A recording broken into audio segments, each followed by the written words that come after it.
स्वयं अपने फील्ड में तैयार करें और वही हम खाएं और अपने मित्रों को जिनको जो हमसे जुड़े हैं उनको खिलवाएं। मैं अगर सब्ज़ी नहीं पहुंचवा पाता हूं तो अपनी गाड़ी भेजते हैं और फार्म से ही सब्ज़ी लेते हैं। जितनी क्रॉप हैं सभी हैं, आप जो भी सोच सकते हैं बाज़ार में है वो मेरे पास है। मूंगफली है, तिल है, अलसी है, सरसों है, ये सारे तिलहन हम सब तैयार करते हैं। पालक हम पूरे साल कभी बिना किसी गैप के तैयार कर सकते हैं। ज़्यादातर बीज हम अपने बना लेते हैं या जो बीज हमको लेने होते हैं तो वो हाइब्रिड नहीं ले सकते। हाइब्रिड में फर्टिलाइज़र डालना ही पड़ेगा, बगैर फर्टिलाइज़र के वो तैयार नहीं होगा। किसान को मैन पावर बनना होगा और उसको मार्केट स्वयं से मार्केट देखनी होगी। बड़े बड़े भवनों और पक्के मकानों के बीच में लगभग 7 एकड़ का एक ऐसा प्लॉट, एक ऐसा खेत जहां पर आपको 70 से 80 तरीके की फल, सब्जियां, अनाज, दलहन, तिलहन इसकी फसलें देखने को मिलती हैं। खास बात ये कि ये सारी फसलें जो है वो रसायन मुक्त है, इनमें किसी भी तरह के रसायन का इस्तेमाल नहीं किया गया है। आज हम पहुंचे हैं लखनऊ के भैंसा मऊ गाँव में और यहाँ पर ये जो खेत आप देख रहे हैं उसके किसान जो हैं तेजपाल सिंह जी हमारे साथ में मौजूद है।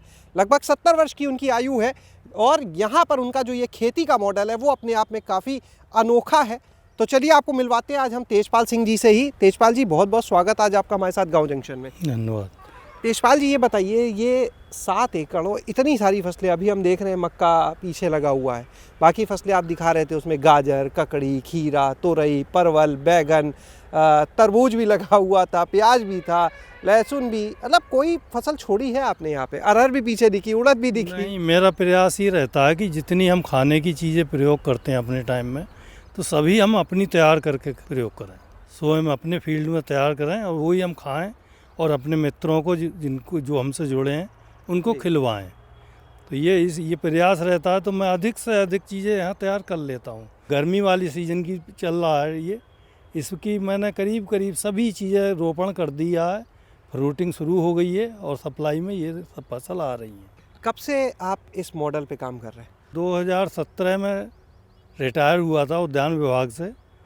मैं गवर्नर हाउस में 9 साल सेवा देने के बाद रिटायर हुआ। तो मैं गवर्नर साहब से रिटायरमेंट के बाद मिला तो उन्होंने कहा आप क्या करोगे? मैंने कि मुझे तो कुछ आता नहीं है हॉर्टिकल्चर के अलावा। तो उन्होंने कहा आप हॉर्टिकल्चर ही करो और आपकी जो इच्छा है वो काम करो। उसके बाद मैंने प्रयास किया तो मुझे ये लगभग 7 एकड़ लैंड किसी से मिली हुई है और बदले में मैं उनके कोई रेंट नहीं लेते हैं। वो सभी प्राकृतिक खेती जो होती है उसका उत्पादन होता है, वो भी उपयोग करते हैं और मैं भी उपयोग करता हूँ। 7 एकड़ में इतनी फसलें कर रहे हैं तो काफ़ी फसल आती होगी, उपज आती होगी, तो जाहिर है कि आप या जिनकी लैंड है इतने लोग तो इसे नहीं खपत कर पाते होंगे, तो कहीं बेचते होंगे इसे आप? कुछ लोग मेरे जब मैंने काम शुरू किया था उसी समय से जुड़ गए थे।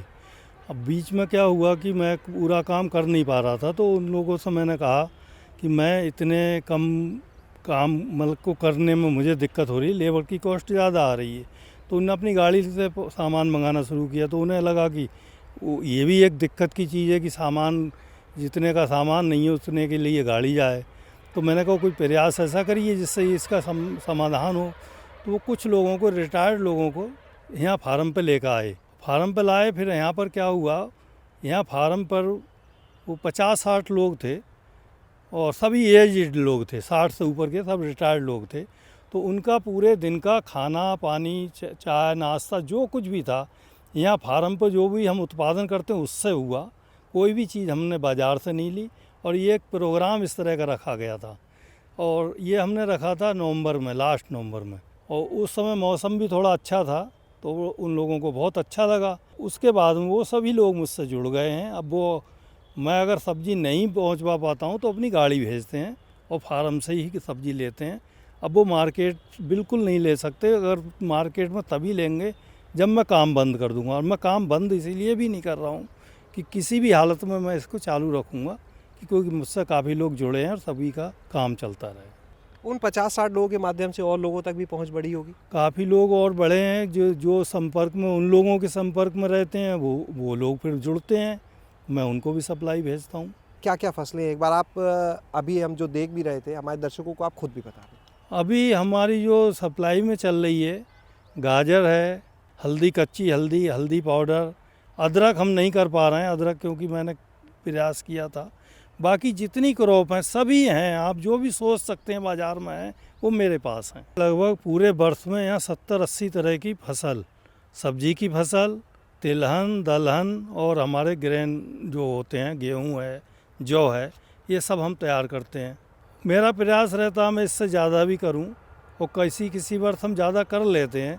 जैसे इस साल मैंने मूंगफली नहीं की है, पिछले साल मूंगफली थी हमारी। इस समय मूंगफली है, तिल है, अलसी है, सरसों है, ये सारे तिलहन हम सब तैयार करते हैं। जो नाली है पानी चलाने के लिए, वहाँ पर भी आप फसलें दे रहे हैं, उनको भी खाली नहीं छोड़ा हुआ? मेरा उद्देश्य ये रहता है कि जब हम पानी दे रहे हैं तो नाली से ही पानी जाएगा। नाली में हम अगर इस तरह की लता वाली फसल उगा लें तो वो हमारा, क्योंकि ये जो खड़ंजा है जिस पर हम अभी खड़े हैं, तो ये रोड 20 फीट का रोड है। तो अगर 10 फीट तक हमारी लता एक तरफ से चलती है, 10 फीट से दूसरी तरफ से चलती है, तो हमारा इसका रोड का भी उपयोग हो जाएगा। और नाली में हमको पानी तो देना ही है, तो पानी उसको फसल को मिल जाएगा। जो क्रॉप रोटेशन है वो किस तरह से आप यहाँ करते हो कि जैसे खीरा आपने देखा, एक तरफ था जो खीरा तैयार है, एक तरफ है वो तैयार हो रहा है, एक तरफ हम देख रहे हैं कि एक फसल ख़त्म होने पे वहीं दूसरी फसल जो है आने के लिए पहले से ही लगी हुई है।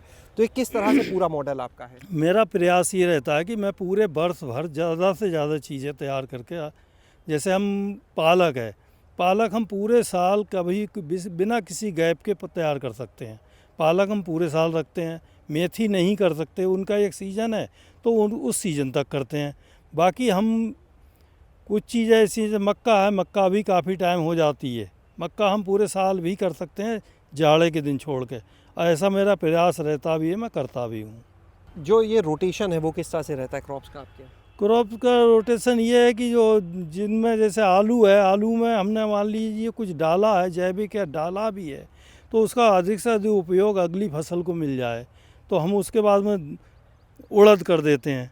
अब उड़द के बाद में हम थोड़े दिन खेत को खाली रखेंगे, उसके बाद फिर उसमें हम दूसरी फसल लेंगे, जिससे कि उसको खेत को हमको थोड़ा सा आराम मिल जाए, अपना नेचुरल बना रहे। ये आपने कहा कुछ जैविक चीज़ें डालते हैं, तो यानी ये जो आपका मॉडल है प्राकृतिक और जैविक का एक मिश्रण कह सकते हैं? हाँ, इसको हम जैविक इसलिए कहेंगे कि हम जैविक भी कुछ इसमें यूज करते हैं। प्राकृतिक इसलिए कहेंगे कि प्रकृति से जुड़ी हुई चीज़ें जो नेचुरल हो रही हैं उसमें हम कोई हस्तक्षेप नहीं करते। जो बीज जहाँ गिर गया वहाँ हम उसको उगने देते हैं। जो पूरा मॉडल है जो आपने बताया कि पूरी तरह से प्राकृतिक और जैविक तरीके से मिश्रण है, इस खेती का रसायन का कोई इस्तेमाल नहीं, तो इसके लिए तो फिर बीज जो है, जो बाज़ार में हाइब्रिड बीज आते हैं, उनका इस्तेमाल तो आप कर नहीं सकते? हाइब्रिड बीज का तो हम उपयोग यहाँ नहीं कर सकते। ज़्यादातर बीज हम अपने बना लेते हैं, या जो बीज हमको लेने होते हैं तो वो हाइब्रिड नहीं ले सकते। हाइब्रिड में फर्टिलाइज़र डालना ही पड़ेगा, बगैर फर्टिलाइज़र के वो तैयार नहीं होंगे। प्राकृतिक खेती को ही क्यों चुना?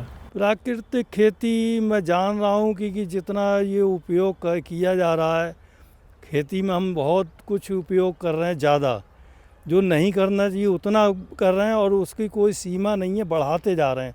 उससे क्या हो रहा है, कॉस्ट ऑफ कल्टीवेशन इतना ज़्यादा बढ़ रहा है कि किसान उसको फ़ायदा हो ही नहीं सकता, चाहे वो कितना ही उत्पादन कर ले। उत्पादन से बहुत ज़्यादा उत्पादन करने से जो क्वालिटी इतनी डाउन हो गई है, उसका कोई मार्केट भी अब नहीं मिलने वाला।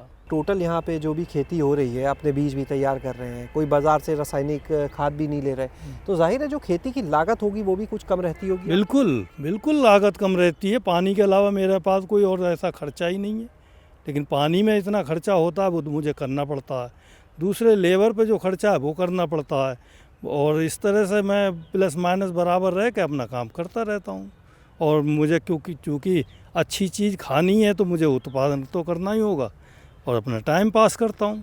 अन्य किसान जो है वो अगर इस मॉडल को अपनाते हैं तो उन्हें आप क्या कहना चाहेंगे? एक अच्छी आमदनी वो कर सकते हैं क्योंकि खर्चा भी कम होगा, और आपने जैसे बोला कि जिन लोगों को पता है कि अच्छी चीज़ है, उनसे आप बाज़ार से कुछ मूल्य अधिक लेते हैं, तब भी वो पसंद करते हैं लेना। किसान को तैयार करना है, किसान को, जिस किसान को इस तरह से करना है उसके लिए क्या होगा, किसान को मैन पावर बनना होगा, और उसको मार्केट, स्वयं से मार्केट देखनी होगी जो अपने आसपास की है। साथ में जैसे लखनऊ है, उसके मित्र लोग हैं, उनसे मिले, जो और अच्छी सोसाइटी है उनसे मिले कि हम इस तरह से ये बना रहे हैं। यानी किसान जो है अगर इस तरह के मॉडल अपनाए तो एक स्वस्थ भोजन लोगों तक पहुंचाने के साथ में अपनी भी एक अच्छी आमदनी कर सकते हैं, बिल्कुल खेती की लागत कम हाँ, करके। बिल्कुल लागत इसमें बहुत कम है, लागत है ही नहीं। पानी के खर्चे के अलावा और लेबर के अलावा कोई इतना ज़्यादा खर्चा नहीं है इसमें।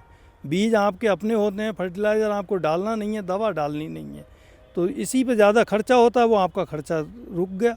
चलिए बहुत बहुत शुक्रिया तेजपाल जी ये महत्वपूर्ण जानकारी देने के लिए और अपने इस पूरे खेती के मॉडल को समझाने के लिए। किसान अगर इस मॉडल पर जाते हैं तो अपनी जो खेती की लागत है उसको काफ़ी कम कर सकते हैं और इन फसलों के लिए बाज़ार में वो बेहतर मूल्य भी ले सकते हैं, सोसाइटी से सीधे जुड़ सकते हैं। तो ये जो पूरा मॉडल यहाँ पर आज आपने देखा, अपनी ज़रूरत की हर चीज़ अपने खेत में और सीधे खेत से उपभोक्ता तक फसल को पहुँचा कर किस तरह से अपनी आमदनी को और बेहतर किया जा सकता है। शैलेश अरोरा, गाँव जंक्शन। गांव जंक्शन को सभी सोशल मीडिया प्लेटफॉर्म्स पर फॉलो करें।